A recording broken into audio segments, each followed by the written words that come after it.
to be here, man. Yeah, happy to have you.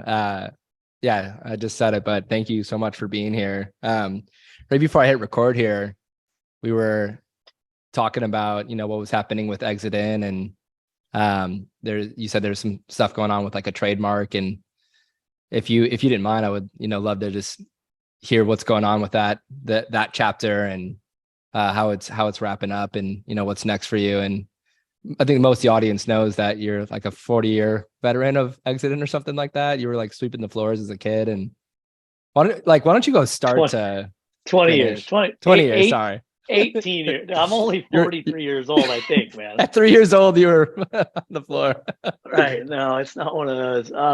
Yeah, no, man. I mean, I started there 18 years ago, as the buyer, but also kind of general manager. I mean, for those of us who remember operating clubs, small clubs 20 years ago, it was a very small team. So I lived there, but yeah, fast forward, after becoming a half owner in 12 and then a full owner in 19, we lost the lease at the end of last year. We stopped operating the night before Thanksgiving to give ourselves a month, to vacate the premises. We had two buildings down there, the Exit In building and then the adjacent building where we had put a bar in on the corner called Hurry Back 9 years ago, I think.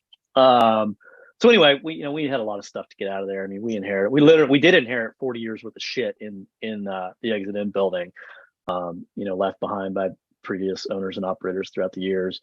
Exit In is 51 years old this year. But anyway, I watched Mercy Lounge have to move out earlier last summer, and was part of that, process, went over and helped them get out. And so, I saw them go through that, and they were rushed, and it was a horribly stressful circumstance for ownership and the staff and team and everybody to get out. And I was like, man, we're not going to do that. So I gave us a month to get out. And so that was it, man. We wrapped up with this incredible run of shows, and Thanksgiving we moved out. And then, I thought, from that perspective, it was kind of in the rear view.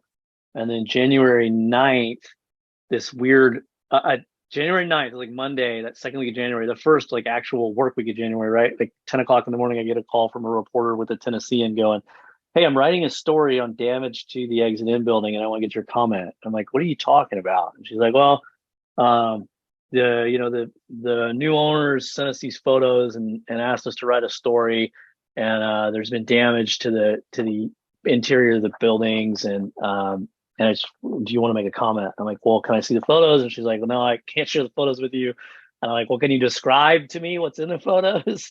And so she attempted to, and I gave a quote or whatever for that article. I mean, it's the Tennessean, so it's easily searchable and readable, I think, although probably behind a paywall, but we all know how to get around those. So anyway, there's been a little drama, since what was the extent of the damage? I don't really know. I mean, I saw the photos online, but they're not great quality photos. And read the article. Obviously, it seemed like most of what was in the article was common and standard, and was how we left it. Like, I'll give it one example was there was photos of the guns, right? Like the soda lines behind the bar, where they cut the heads off. They cut the guns off the ends of the lines. The vendor, RC Cola, who has supplied soda to Exit In for, I don't know, 20 years. That's their equipment. They come in and they reclaim that by removing the heads of the guns from the lines, and they cut them off. Well, the article was like a picture of that with the caption under the photo was like, soda guns sawed off of the lines, like saying that it was some kind of vandalism, brutally murdered. Dude, so it was just this like weird combination of not understanding what people were seeing. And then so most of it was like where we had just removed owned or leased equipment, like any standard bar restaurant move out, right? But then there was a couple things that were inexplicable to me, but it was like there were 3 broken bottles on the ground, which is not how it was when we left. And then there was a broken mirror. I think that was it. I think that was all that I saw, like as far as things that were, I guess, could qualify as vandalism, which was the word that the article kept using, that the building had been vandalized, quote unquote. So I don't know, man. It's just weird and drama and like unexpected and not what I needed. But I'm hoping that's gone. I'm hoping that's behind us. It maybe it is. It seems to be, I think. But then the really the ongoing thing is the trademark and the ownership of the IP, which is very ongoing. Um, I filed federal trademark that was approved, but then it was opposed by the new owners. In the there's like I think it's a 30-day period for opposition after any mark is approved federally, and so on the on the 30th day of that 30-day window, they did file opposition, um, which pushes the matter into what the U.S. Patent and Trademark Office calls a trial. It's not a trial like I think of a trial. It's more of a legal proceeding that's laid out that that per the schedule that's posted to my wall here. If it were to go per schedule and the proceeding were to to conclude, were we to go through all the steps of the proceeding, it looks like the oral hearing, which would be the last step, would be in May of 2024. So it's this lengthy, It's fast moving. it's a lengthy federal legal proceeding that could settle at any time, right? Just like anything else, any other legal matter, it could be settled.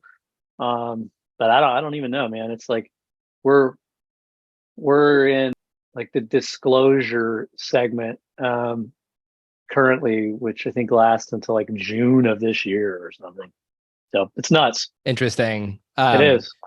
Yeah, 100%. Well, and you kind of touched in on it, and I think I kind of want to fill in the blanks for some of the listeners. There's obviously what happened with you and Exit In and Mercy Lounge, and there's a broader kind of Nashville situation that's that I've heard you comment on, and it hits at the heart of like a very I guess unfortunately like perennial conversation across the whole country with these artsy areas, are these rundown areas erupting with art and music, and then all of a sudden they create the culture that consumes it.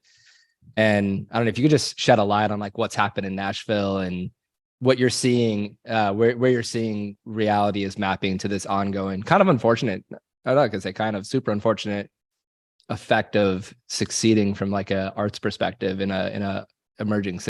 Yeah, man. I mean, look, it's like 100-year-old global issue, right? To your point. Well, whether it's London or New York or Austin or Nashville, but we're all experiencing the same thing on some level. I think what's changed was the pandemic, right? Which simultaneously like accelerated a lot of growth and development, right? Like construction was deemed what's the word, like it was legally deemed that they would continue to go to work, while like we were legally told that we couldn't go to work, right? Like early on in 2020. And so like as growth and development somehow like found a way to accelerate funding and the work they were doing, we were our segment of the economy was closed, and trying to figure out how to not go out of business entirely and indefinitely. And so there was this already tilted playing field, and it felt like in 2021, when we finally when shows started finally happening again, the field had gone from like a 3 or 4% grade to like a 9% mountain grade in the tilt, and we were at the very bottom of it. So I don't know. I think that's a decent analogy like for what's happened in Nashville. I mean, one of the fast growing regions and fast growing metroplexes of the country, much like Austin, and we just came out of this closure so far behind, and the mountain felt like it was that much bigger, and the grade felt like it was that much steeper. And so we've seen the Mercy Lounge Cannery High Watt complex sold for like $30 million, and it's a big building, right? I mean, it's market value. It's a huge parcel, but that's an independently operated, independently privately owned 20-year-old local music venue space, and it's not realistic for that single owner to come up with $30 million, right? It's not, and it's a similar situation with Exit In, not as grandiose, but the parcel sold for $6.5 million, and I did the math 8 different ways, and every which I even did promoter math on it, and you still can't make the numbers work, right? On a 500 cap club at $6.5 million. So it's a challenge, man. I think the part that makes me feel hopeful is that I do see paths towards bringing those two sides together. The development and growth component with the cultural component, and figuring out how we work together. But the reality is that right now, at least in Nashville, that's not really happening, and it's basically a winner take all, and whoever has the most gold is going to take whatever property they want and do whatever they want with it. Yeah, it's so what does that look like if the developers and the music, like the creatives came together, or however you were saying it? Well, there's examples of it, man. I mean, there's a public-private partnership in Austin that is purchasing real property that houses creative spaces, and leasing those properties back to the owners and operators on long-term, 30-year leases that they can afford, so the creative spaces cannot lose their buildings. There's just recently out of the UK, who I think started dealing with these aspects of reality sooner than we did, and is therefore kind of ahead of us in figuring out how to manage them. I saw recently where new soccer stadiums that are going up are committing a monetary amount from each ticket sold into the grassroots venues in their area, which I think is a no-brainer. Like, as soon as, I think all it takes is getting the right people at the table. And so when you've got somebody from the the football or soccer arena side, or the large scale concert side, arenas that house those, when you have somebody from that side of the world at the table, across from somebody on the small venue grassroots independent side, and they understand each other's side, then it's solvable, because, like, if you got the right arena exec, there are arena execs in this country and in our cities who came up through the clubs, that started their careers at the club level, and they understand how it works, and they know and understand that if we don't have clubs, if we don't have small venues, growing independent artists, homegrown, naturally, organically, that there aren't going to be Taylor Swifts to sell out those arenas. Like, those folks are out there who understand that, and they're on the other side of the table. We've got to build the table and get to it. And that's where we're at in Nashville, is like even having the table set, if that makes sense. Yeah, absolutely. Are you so what's the future hold for you? Are you're staying put in Nashville and trying to be a part of this table creation, or what's going on in general? Yeah, man. I mean, I'm stuck. So yeah, while I'm here, I can't. I've tried to, like, sit on the sideline, and then I just get mad and drink, and that's not good. So yeah, man, I'm here, right? Like, I got a high schooler, my parents are here. I will exit Nashville at some point, but it's 4, 5, 6 years down the road, I would say. So for now, yeah, man, I'm working on that table, and we had a great meeting on Monday that brought a lot of the right people into one room, I think, for the first time. It was really exciting. It was around some local legislation that stands to affect kind of everyone in the ecosystem from top to bottom. And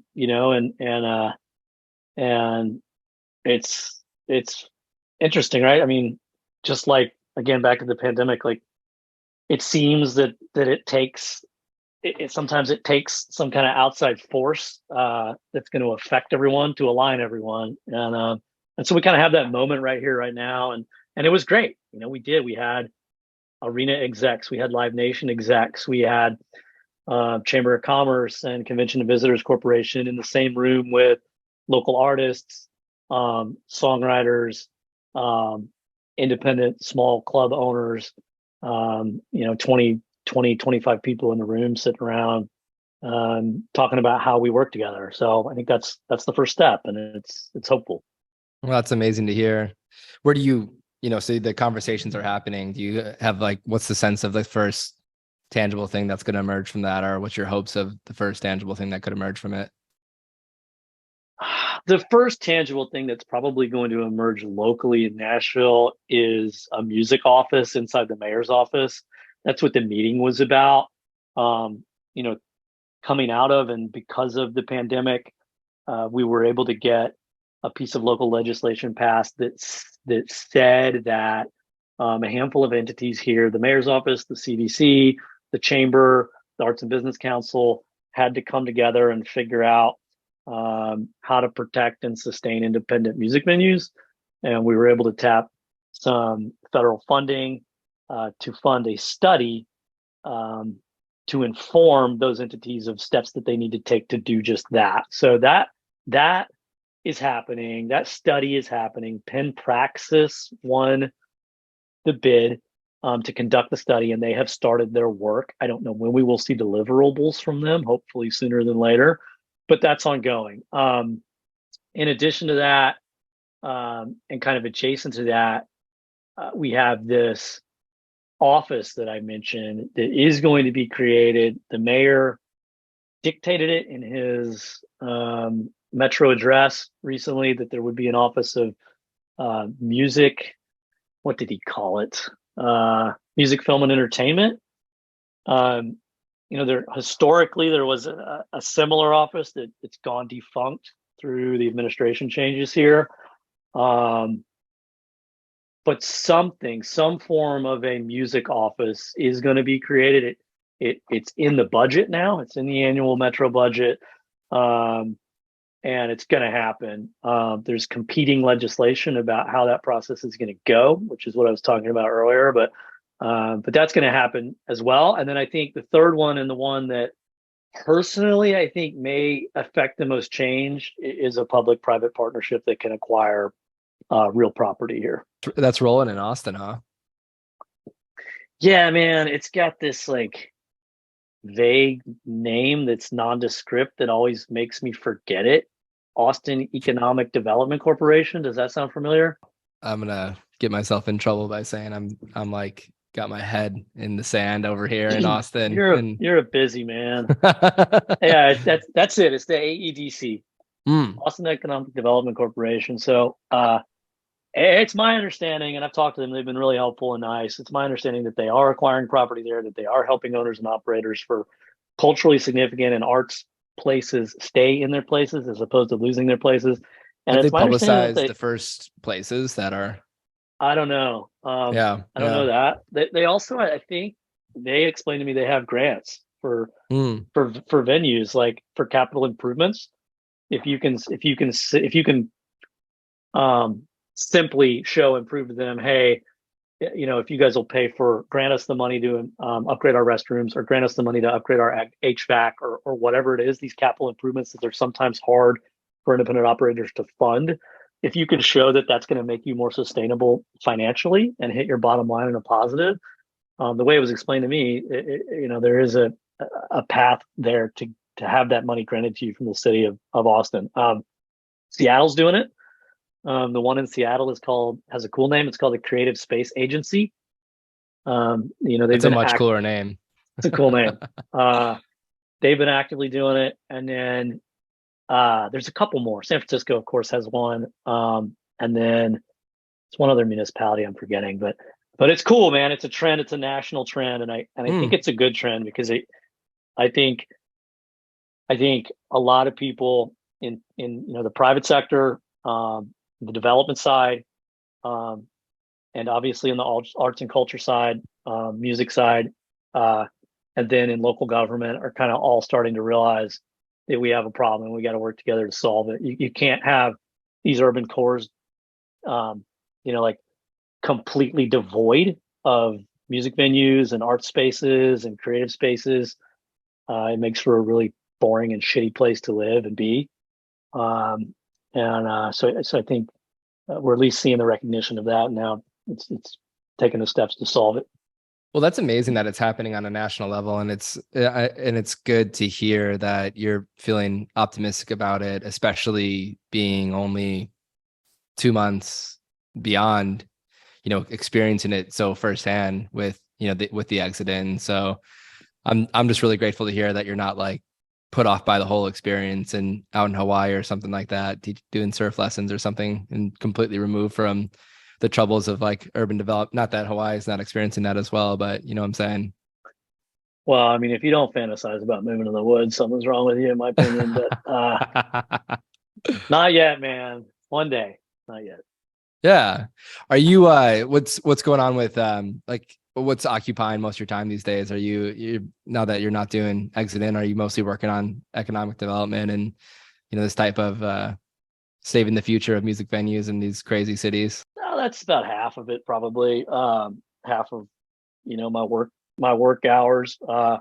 It's weird. I've like watched TV at night again for the first time in a long time. It's really odd. But no, man. I mean, probably half of my time is advocacy work. Either with NIVA or locally here in Nashville, and then the other half I've just been booking shows, Matt.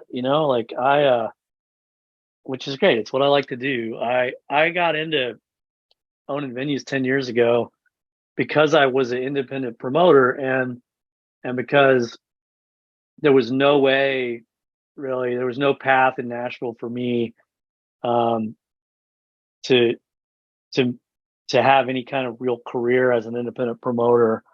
But I did see a path to open venues because there was a big need here then, and so that's what I did, and it was a 10-year run. We opened three and acquired Exit In along the way, and it was incredible. But what I learned through all that crazy growth and awesome experience owning and running venues in different cities was that the part that I really like is just booking the shows and then making sure the shows go well and seeing the fans and bands um, have that experience that only ever happens when fans and bands connect during a show, and so it's cool, man. It's this while the ball didn't bounce the way I wanted it to with Exit In, it has given me the freedom and the time and the bandwidth to step back and get clear on what I really like to do and what I'm really good at and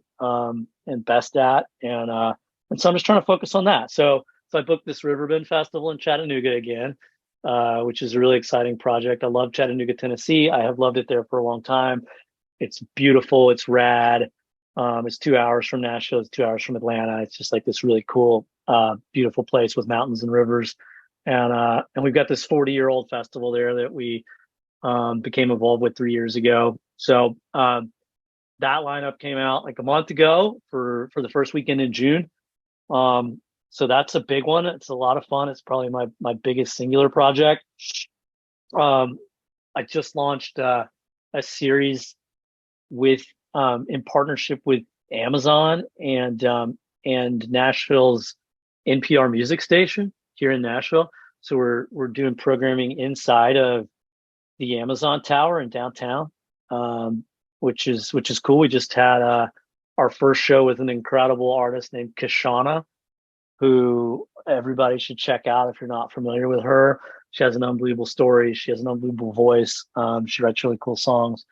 She came to performing and writing through music therapy. She's a licensed music therapist first and still does that work. But she's an artist now at the same time. So check her out. So we just had our first one of those. What was that, 2 weeks ago?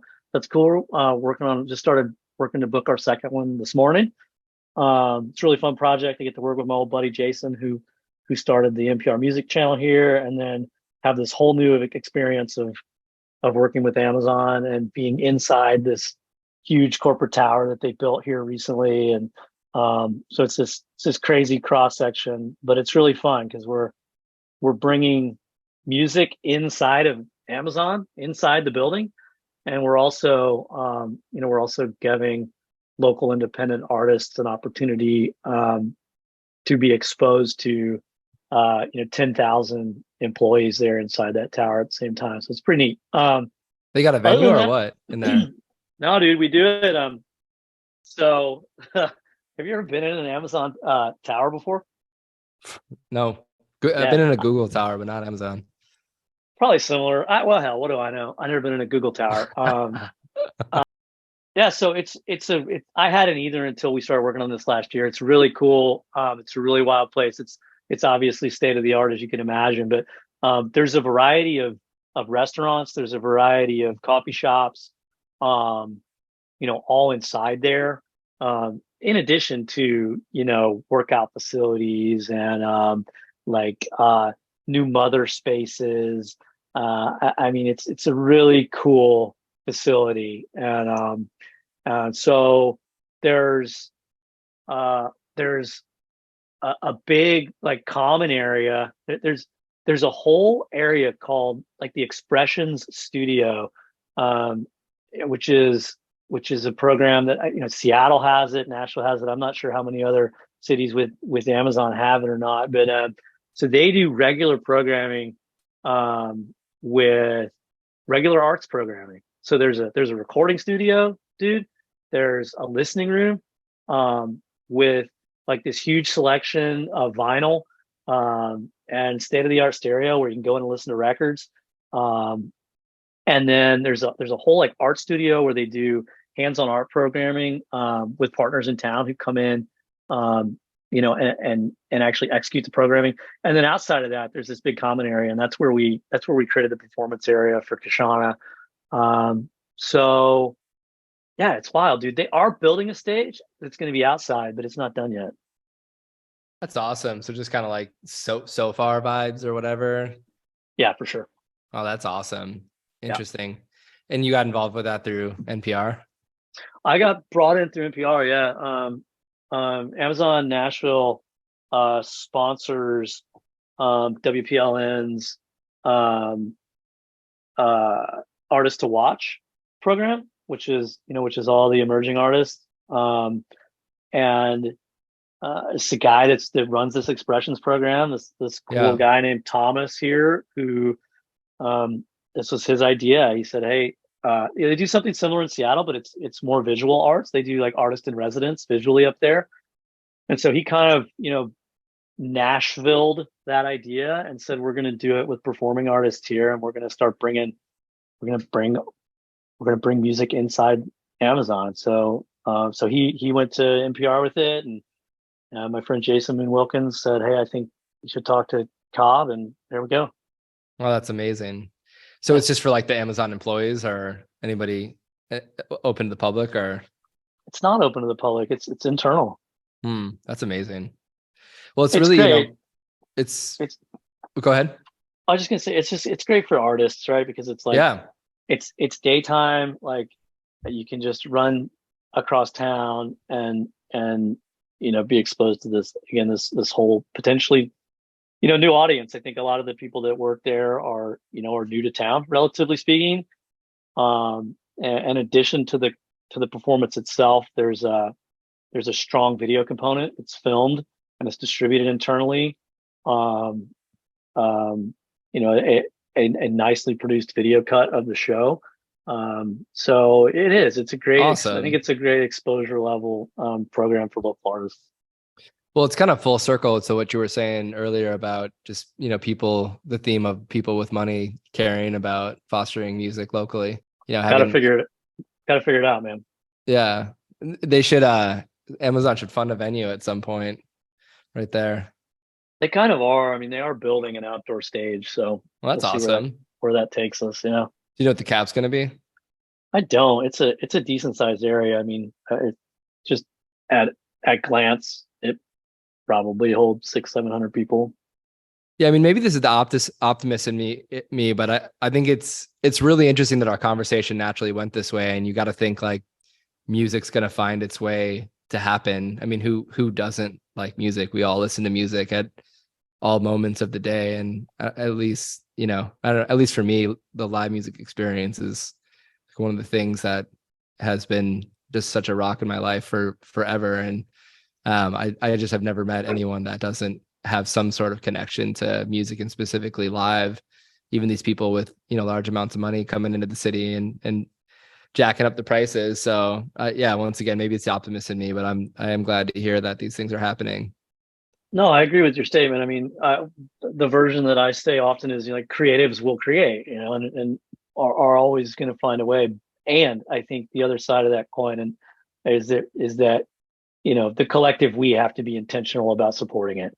And I think that's the shift. I think that's got to be the cultural shift. I think that's got to be the private sector and the government shift in the way of thinking. Is we're not just gonna let developers come ruin a neighborhood and the creatives are going to go create somewhere else anymore. We've got to find a better way. So is this where you brought up NIVA? Is this, obviously there's no pandemic, well, for now there's no pandemic to save the music industry from. Is this like a big place where NIVA is heading now that kind of is mostly behind us? Although, yeah, anyway, we'll leave it at that. It's mostly behind us. Oh boy. I think I just had COVID again, actually. But anyway, that's what. Yeah, I know a bunch of people that did. That's why I brought. Yeah, I said mostly. Yeah, no, I don't think so. I don't think so. I mean, I don't want to speak for NIVA. I mean, I'm president of our chapter here, but I don't sit on the board, and I'm not in NIVA leadership nationally. So I certainly don't want to speak for the organization. But just from my perspective, I don't really think this is NIVA's work necessarily. I mean, if it comes to like federal legislation or best practices across the country for NIVA members, I guess there's crossover there, but I think we're really talking about very local. I think we're talking about local and state issues for the most part. It's hard to address development nationally. A lot of it is yeah. It's so affected and so dependent on local code and local regulation and rules that it's really got to be localized. Yeah, that makes a ton of sense. Speaking of localized, so you said you're, having fun booking shows again and just, not running a venue. Is that to say that there's no plans to have another venue in the future for you, or is it a possibility? Or there's no plans. Yeah. There's no plans. I talk to people who are doing venues often, and I'm happy to help good people try to make good decisions when they're doing venues or trying to do venues or whatever. And I wouldn't be opposed to being involved with a venue again at some point, but I certainly don't feel like going and opening up 3 mid-sized music venues over the course of the next 10 years. I did that once and it was awesome, but I think I've moved on. Interesting. What do you, obviously, if someone's opening a venue today, like they're coming into this place where maybe there is some things happening economically or, with the local government that are exciting. It's hard to imagine that that it's going to come and save the whole ship immediately. And, they're coming into these environments where rents are through the roof. And what are you seeing working for someone who's opening a venue right now? And what are some stories that are inspiring, and what advice do you have in general? And yeah. Oh boy, I don't know. But to be clear, yeah, no one's coming to save any of us. And like all this public sector talk, it's good. I believe it has to happen. I really do. I also don't. It's not going to save you from anything, and but that's fine. I mean, we're all entrepreneurs, and I mean, most of us have until Save Our Stages and SFOG, like had zero experience ever dealing with government. In fact, if government ever came around, you ran the other direction, right? Uh, so and it's still that way to great extent when it comes to clubs and venues and independent owners and operators or whatever. But so just to be clear, like there's no magic wand. Yeah. I mean, if you're opening a venue, I think I just think it's a lot like what the record stores went through when the kind of the national mindset was that record stores were gone, would be a thing of the past. Like when all the big box retailers went away in that sector, and it was, record stores are going extinct. Well, the truth is that that they're not, and there's really vibrant record stores all over the place, small independent record stores, and it's the people who had a really clear vision and did something really well and offered the community something that it wanted, who have had incredible success in that sector as it was shrinking, and it's not a great comparison because our sector isn't shrinking, it's growing, but I do think there's a lot to be learned there. Like if you're going to enter a highly competitive marketplace in a really difficult business, you just have to be really, really clear on what you're doing, and make sure that it's wanted and needed. And I think, I know that's pie in the sky and sounds oversimplified, but we could go into, okay, well, you make sure that your capacity fits in line with the competition in the marketplace, and we got to look at radiuses and what kind of shows are you realistically going to be able to get to play your room. And we could do a week's worth of podcasts on that alone. But at the end of the day, it's like, for starters, I mean, why? And I mean, that's where I start when I return calls for people who say they're going to open a venue, and half of them don't have that answer. And interesting. And that's failure. No, I think that's an amazing response. I almost don't even know what to say about that, because it's just such a rabbit hole. Because I'm like curious about this why now too. Like, why do I want to open a music venue? I'm not opening a music venue right now, but it's a really, really interesting question. You gotta have it, man. I mean, like, yeah. there's some folks here who are like, who recognize that that our Black community is underserved when it comes to live. Yeah. And they have an opportunity to do a project in a historically African American part of the city that is starting to revitalize, and it's like it's perfect. It's like an alignment of the stars. They're the right people. They have the right opportunity, and if they choose to pursue it, they're going to be extremely successful because it makes sense. It's a need. This is a potential project. It's something that's in the works, or what? Yeah, it's a potential. That sounds incredible. It sounds like a really great why and interesting. It is. And the rest of that should work out. I mean, it won't be without its bumps and bruises, but like that works. It can't not. As opposed to like the guy who's like, well, I got this coffee shop and I got an extra 4,000 square feet in the back, so I built a stage. So like, can you help me make it work? Like, nah, dude. Super interesting. Yeah, it's like what's like the spirit behind that, and running a music venue is just such a spirited business. It's like a Herculean effort, and the margins are thin, and it's a total labor of love. So there has to be a really good why and spirit behind it. It's really well put. I haven't heard it put that way, Cobb. Who are you excited about at your festival? Oh man. Well, Claypool's coming. Nice. Yeah, put the Frog Brigade back together after 20 years of no Frog Brigade. So they're doing Animals. Sean Lennon's in the band. I was gonna ask about, yeah, okay. Harry Waters is on keys, Roger's kid. So I'm kind of nerding out about that one.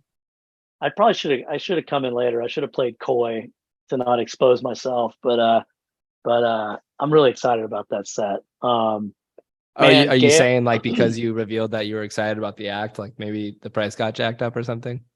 no. I'm just being vulnerable here on your podcast. So Oh, it I just see. I see. makes me feel some kind of way. Man, Gail, I'm excited for Gail. She's playing on Saturday. She's got a great slot, like a 6 o'clock slot on Saturday before Goose and Nathaniel Rateliff. It's going to be a huge day. It's Oh going to be a huge my. show, and I love her. She did a couple nights at Exit In last year. Uh, she is awesome. She's from Texas, like me and you ish. Yeah. And she's in Nashville, and she's a kid, and she's just you know, she's just rad, man. She's just like the youthful energy and like the nothing's gonna stop me and I'm gonna make it happen. And she has spirit and attitude is like just reverberates from her. And I'm so excited for her. And it's a great slot for her. So I'm excited to see her like fill those shoes. Big Boy's playing that day. I'm excited to see him. We got 49 Winchester, which is like another one of my Exit In show favorites. It's an incredible, like real country band from Virginia. Jerry Harrison and Adrian Belew are doing Talking Heads, Remaining Light on Friday. That's going to be cool. Mavis Staples, Trombone Shorty. Did I mention Goose? Are you coming? Can you come over to Chattanooga? I'm as you're talking about this, I'm like, I guess I have to be there. What's the dates? First weekend. So here's the play: is you come to Chattanooga the first weekend in June, and then you do whatever you need to do for the second weekend, and the third weekend in June, we go to Bonnaroo. Oh, there you go. For the first weekend of June. What does that come out to, like June 6th or something like that? Or Two, June three, four. 2, 3, 4. It's possible. That sounds amazing. Come on, bro. Come What's the on. venue? All 33 offers built on Prism. Ah, Um, yes. uh, um, we do it. We do it. So Chattanooga did the riverfront right. Like I always, I can't, after being here 25 years, I compare it to Nashville. Like Nashville did their riverfront wrong. Like it's useless and nasty and dirty, and Chattanooga's is beautiful. Hmm. So we utilize um, this section of grass and parking lot that is across the street that parallels the river. So you got the river, and then you've got kind of a standard tiered up park that comes up from the actual bank to the road. And then on the other side of that, it's only a 2 lane. The other side of that 2 lane road is a big patch of grass and a big parking lot under a bridge. So we played two main stages back and forth. One sits under the bridge, one sits in the corner of the grass, and then we have our emerging stage down there on the river. Sits on the water and plays up the grass there. So it's beautiful, man. It's super manageable. It's like I say, it's a great festival for like old guys like you and me. Like it's easy. Like you will not walk 10 miles to see the music that you want to see. It's in downtown. Like it's nice. There's hotels all around. It's rad, Oh, that man. sounds amazing. And it's in It's June. it's a good experience, man. It really is. Chattanooga again. Like just can't say enough great stuff about Chattanooga. I really love it there. It's a really cool place. You built all the offers on Prism too. Thank you for that shout out. I appreciate it. Thanks for giving me software to build all the offers in. I appreciate it. We're shifting gears just a tad. D Tour is another place where I spend a lot of my time professionally, which is this startup that nine of us who met through the NIVA advocacy committee launched like a year and a half ago. And like briefly, we're basically networking the indies together, promoters and venues, and allowing us to communicate, share best practices, share information, and leverage our collective relationships all across the country. We're at like over 250 affiliates now, independent promoters and venues nationwide. And each of us have these incredible relationships, right? So so 250 people are part of the D Tour network. venues, yeah. Wow. North of that. We're in 50 markets right Amazing. now. Yeah, and so like we're we're bundling offers. Not as a promoter. D Tour is not a promoter, but what we do is every indie who wants to send a offer on whatever opportunity any one of these affiliates brings into the network, we'll bring them in and bundle them together and submit them as a big bundle package, right? Um, and turn them over to agent manager that way, which is super helpful in getting shows done, it turns out. But I mentioned it because uh, like I don't know, half probably of these offers that we're bundling up are coming in on Prism. So thought you'd like to know that. Oh, amazing. Amazing. Thank you for sharing that. D Tour is super interesting. I'm very curious to see where it goes.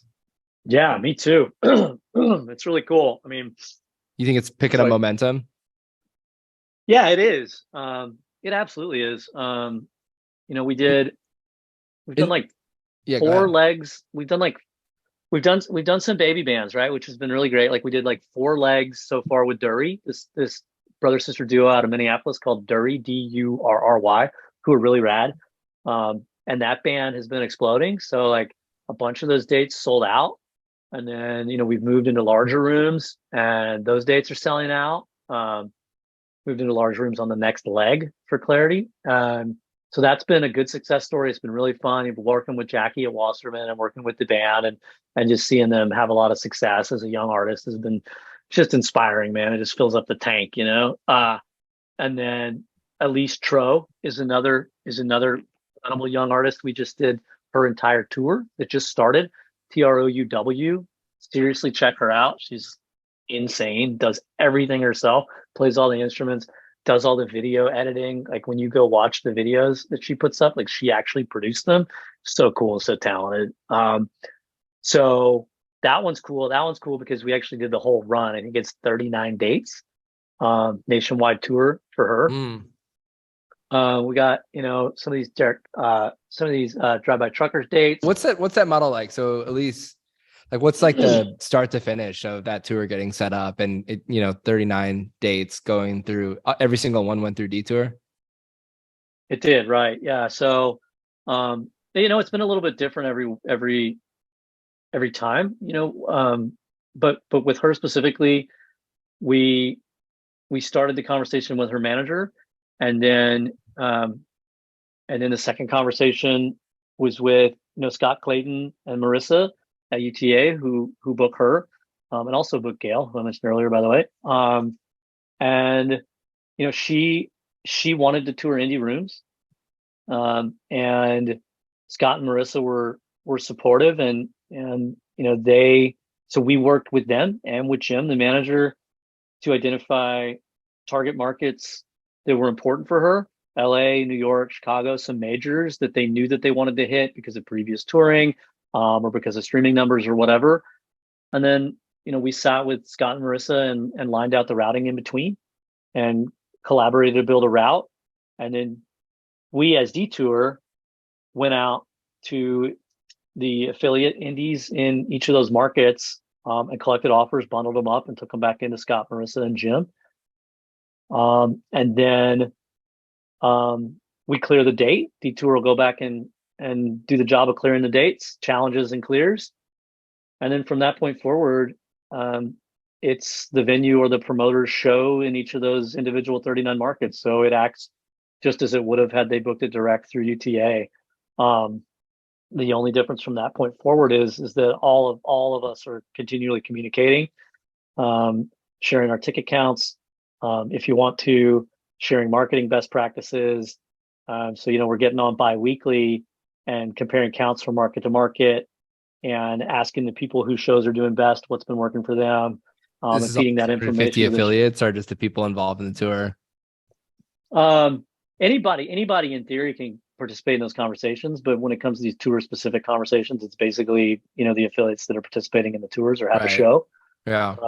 But we do have these like open marketing threads on Slack and an open marketing Zoom that anybody can join and talk about anything. Yeah. Fascinating. And this is a silver lining of the pandemic, right? And I guess NIVA forming and people deciding to work together and all that. 100%, man. Never would have happened otherwise. Wow.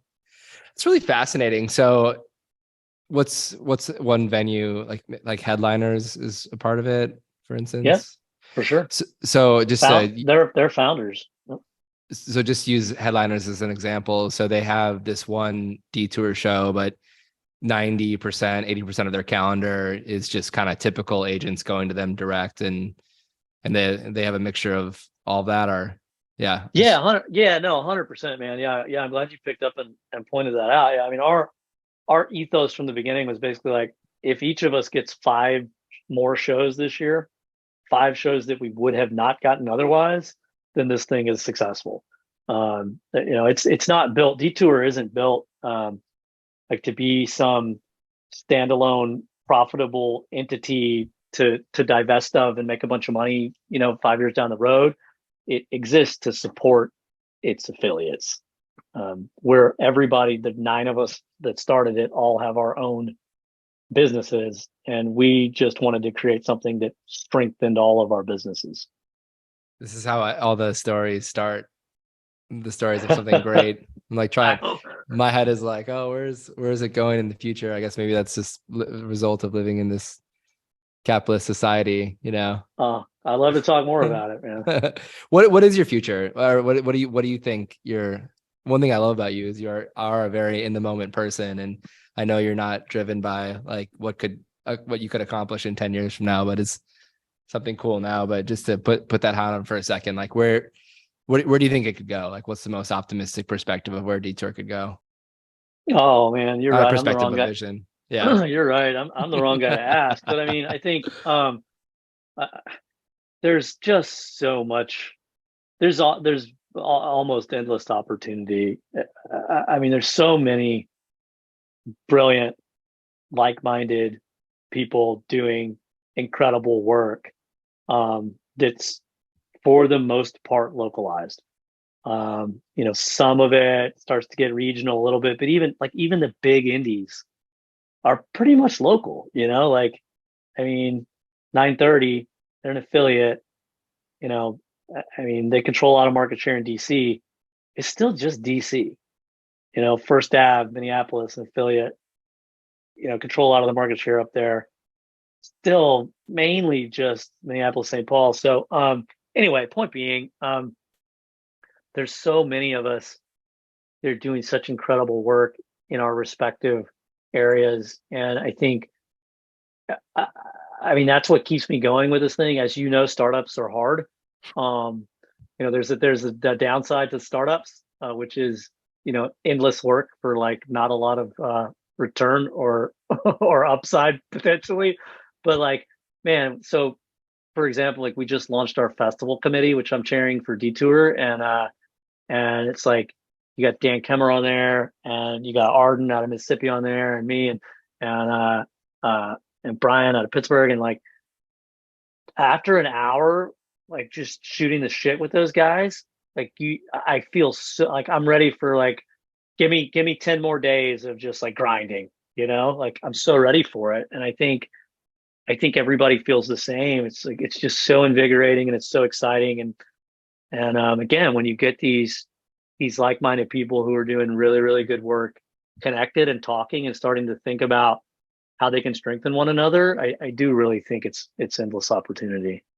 Yeah, I mean it's cool to see, NIVA taking off after the pandemic, and Detour, and minimally there's the industry's talking, and that's really inspiring and interesting. And then full circle, like all these, when these challenges happen with like how do these music venues sustain in these macroeconomic climates, like having a stronger connected network is going to help for sure. Just create a better industry. Yeah. Avoid the consolidation, perhaps. Yeah, man. I mean, it's the antithesis of the nasty side of the stuff you're talking about. I think is just the human connection, and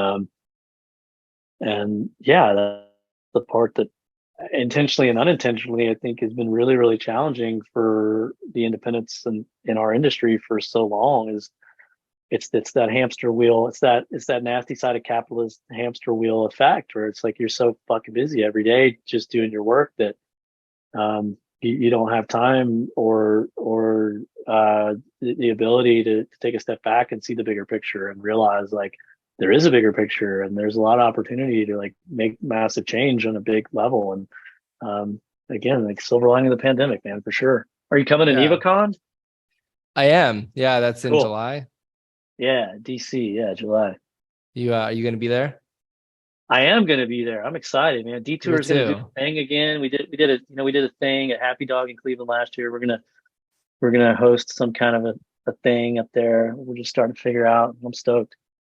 That's a fun little annual conference that I'm looking forward to.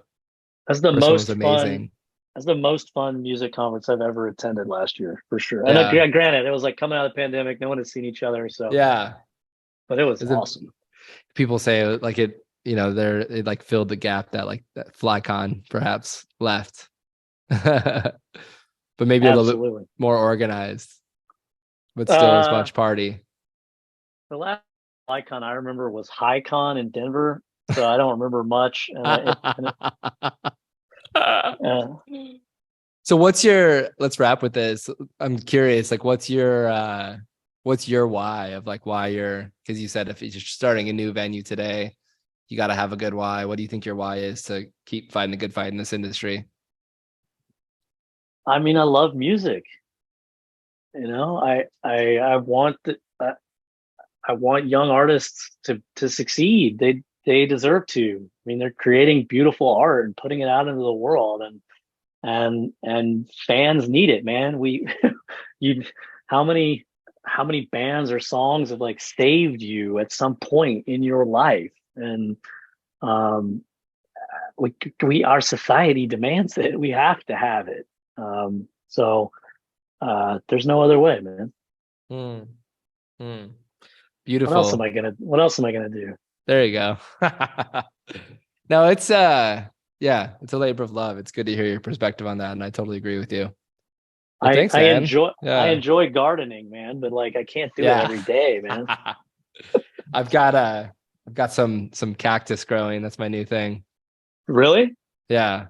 Well, Yeah. what's do we have time to talk about that? Well, I appreciate the conversation. I'm just gonna stop the podcast and let's stay on and hang a little bit longer. All right. Yeah, thanks, my man. Thank you.